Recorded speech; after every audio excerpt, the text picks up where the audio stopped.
Welcome back to the How Powerful series, and today we dive back into the world of Ben 10 to ask the question, not only who is, but how powerful is Charmcaster? First appearing in classic Ben 10 episode 10, Tough Luck, Charmcaster is a reoccurring antagonist throughout the series of Ben 10, starting off as the sorceress niece of Hex, later being incorporated into a rivalry with Gwen, and later on becoming the supreme ruler of the realm of magic, Ledger Domain.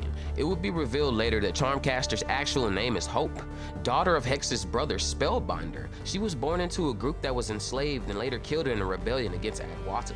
She and her uncle were the only survivors of the incident. Consistently throughout the Ben 10 series, Charmcaster was seen as a summoner, summoning monsters typically in the form of rock, stone golems to participate in fights. While these were originally dog-sized, we can see they grew to be larger than a regular human and significantly stronger than them. That's not to say that Charmcaster doesn't have her own charm in battle. Her spellcasting and magical abilities are on par with Gwen's, if not slightly outclassing hers throughout the series. She is physically agile and her golems are durable enough to overpower Kevin and battle Ben to a standstill.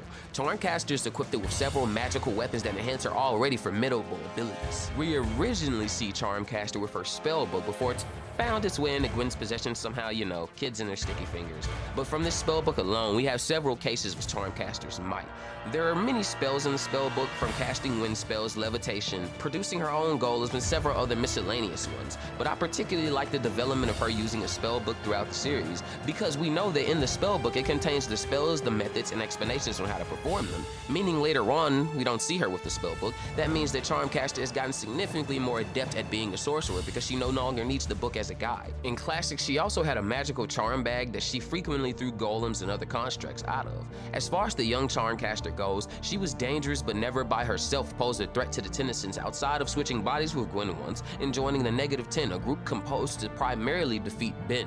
Now in Alien Force and on, we get to see a lot more of Charmcaster as a recurring villain. She first comes back in Charm's Way, the 9th episode of the 3rd season of Ben 10 Alien Force. By now in the series, we see Charmcaster's golems are immune to Gwen's mana attacks and abilities, along with Charmcaster being shown to use remote teleportation. We again see more of her power development in the show, as now she can change her appearance at will and even copy and mimic other forms. In this episode, we also see that she can bring things to life, like the Mr. Smoothie mascot that Ben proceeded to murder in the form of Upchuck. Charmcaster also upgrades her kit in the later seasons of Ben 10, acquiring and using Hex's staff, known as the Staff of Ages, which is said to enhance the power of a master magician. She also exhibits full flight capabilities, along with being able to use her magic to honestly recreate the majority of powers like telekinesis, levitation, and so on and so forth. Though at one point during the episode where the magic happens, we find Charmcaster back on her home plane of Ledger Domain, and even see the team up with Gwen and the group. Gwen and Charmcaster actually show a bit of a bond, working together and expressing themselves, and learning that they work much better as a team than opposition.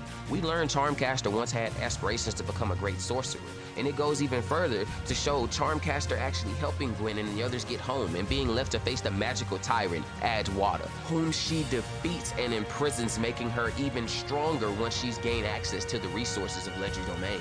This provides a real-life example that when a tyrannical government is overthrown, that, the power that comes into being might not be that much better. In and of itself, we see that this is the trigger to her flip back to evil, as once Adwata was gone, the denizens of Ledger Domain saw fit to wage a war over supremacy of rule, which Charmcaster won. Detracting, I will say we often underestimate the consequences that come with ruling in power. Charmcaster proceeds to enact an even more gruesome action. She is now seen performing a ritual to return her father from the afterlife, this however requiring the entire amount of souls within Ledger Domain. This plan resulting in a moment I've highlighted on the channel before, and perhaps one of the saddest moments in all of Ben 10 history. But not to sugarcoat it, Charmcaster actually killed Ben, Gwen, and Kevin, all of them basically at the height of their power, who'd come to stop her because of her diabolical plot. So honestly, we can literally say she's stronger than all three of them combined, though during this time she was in possession of the Alpha Rune, which I feel was a direct counter to Gwen's Anodite form, but it is actually corrupt in nature. The Alpha Rune is specifically what twisted the thoughts of not only Charmcaster, but also Adwata, as well, that kind of makes me also think if Adwata was always a magical Hitler. Concluding, we can determine Charmcaster well deserves her spot as ruler of Ledger Domain and primary antagonist to Gwen Tennyson. Charmcaster very well could be the most powerful non-alien magic user in the Ben 10 universe, though we can't say she's outclassed by Hex or if she outclasses Hex, but speculation. Thanks for coming back and watching another episode of the How Powerful, everybody.